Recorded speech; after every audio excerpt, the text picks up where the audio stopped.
स्वागत करिए जोरदार तालियों के साथ शहजाद पूनावाला, बीजेपी के राष्ट्रीय प्रवक्ता। मैं आपको बताता हूं, मैं भारतीय मुसलमान हूं, पर मैं भी हिंदू हूं और हिंदू होने का मतलब यह है कि मेरे सांस्कृतिक आदर्श कौन है? श्री राम और श्री कृष्ण है। क्या इनके आदर्श औरंगजेब है?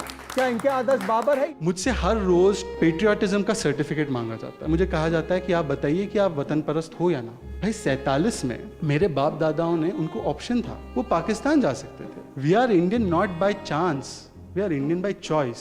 हम यहाँ पे इसलिए रुके क्योंकि यहाँ पे हमारा संविधान सबसे अहम है, और इस संविधान में मुझे बता दो कहाँ लिखा है हिंदू राष्ट्र बनाने की कल्पना। मैं बतौर एक भारतीय मुसलमान चाहता हूं कि मेरे कृष्ण भगवान का भव्य मंदिर बने और जिसने भी अतिक्रमण किया है वो अतिक्रमण हटाए। मतलब फिर आगे अगर मस्जिद कहीं से हटानी है, अतिक्रमण हुआ है मस्जिद के द्वारा, और बाबरी मस्जिद से लेकर कोई भी मस्जिद हो, और जब तक बाबरी का ढांचा था खड़ा तब तक हमारे फॉरेन एक्सचेंज रिजर्व्स केवल मात्र $1 बिलियन थे। जब से वो ढांचा हटा और राम मंदिर का कार्य शुरू हुआ है, आज तो $700 बिलियन है हमारे फॉरेन एक्सचेंज रिजर्व। तो बताइए, राम राज्य आने में और विकास में कहां विरोधाभास है? बताइए।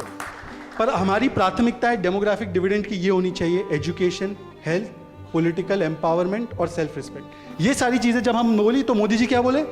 कितने हिंदुओं को लैपटॉप मिला, कितना मेगावाट हिंदुओं के घर गया, शमशान कहाँ पे बना, कब्रिस्तान कहाँ पे बना।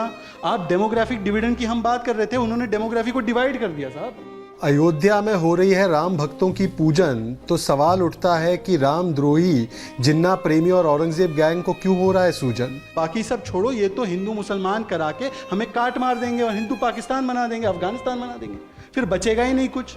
हमारा डेमोग्राफिक डिविडेंड जो है तलवारें लेके घूमता रहेगा कि ये देखो, ये है मेरी कास्ट के खिलाफ है, इसको काटो, ये मुसलमान है, इसको काटो, ये देशद्रोही है, इसको काटो। इनकी लिंचिंग की परिभाषा ये है जिसमें विक्टिम मुस्लिम है या दलित है, हिंदू इज द अग्रेसर, और लिंचिंग का पूरा मकसद यह है कि मोदी और देश की लिंचिंग मीडिया में इंटरनेशनल फोरम पे की जाए। 2002 के जो दंगे हुए उसके बाद मैं बड़ा प्रभावित हुआ। मैं 15, 16, 17 साल का था मैं, और उसके बाद मैं गुजरात गया, वहाँ पे मैंने रिलीफ एक्टिविटी की काम की, और उसके बाद जहाँ पे भी ये सांप्रदायिक ताकतें हैं, मुझे लगा कि इनका विरोध करना और इनके खिलाफ देश को इकट्ठा करना और लोगों को बताना कि इनका असली एजेंडा क्या है, वो ज़रूरी है।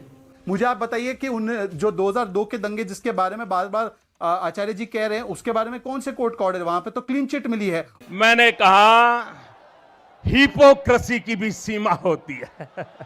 कम से कम हम एक दूसरे को देशद्रोही नहीं कहते, ये सिर्फ एक तबके का लोग कहता है, और वो जो है वो आज यहाँ पे नहीं आया था क्योंकि उनकी जो फितरत है वो कायरों की फितरत है। मर्सी पेटिशन लिखने वाले हैं और वो इसलिए यहाँ पे नहीं आए, वो भागते हैं, मन की बात करते हैं। तो शांति से जरा थोड़ी देर बैठिए और सोचिए, अगर हम करें तो करें क्या, बोले तो बोले क्या। वाह मोदी जी, वाह वाह वाह। जो है जुमलेबाजी करने में मैं मोदी जी को नंबर 1 घोषित करता हूं। बहुत अच्छी जुमलेबाजी करते हैं। तो मुझे लगता है कि जुमलेबाजी से अब इस देश को छुटकारा मिलना चाहिए।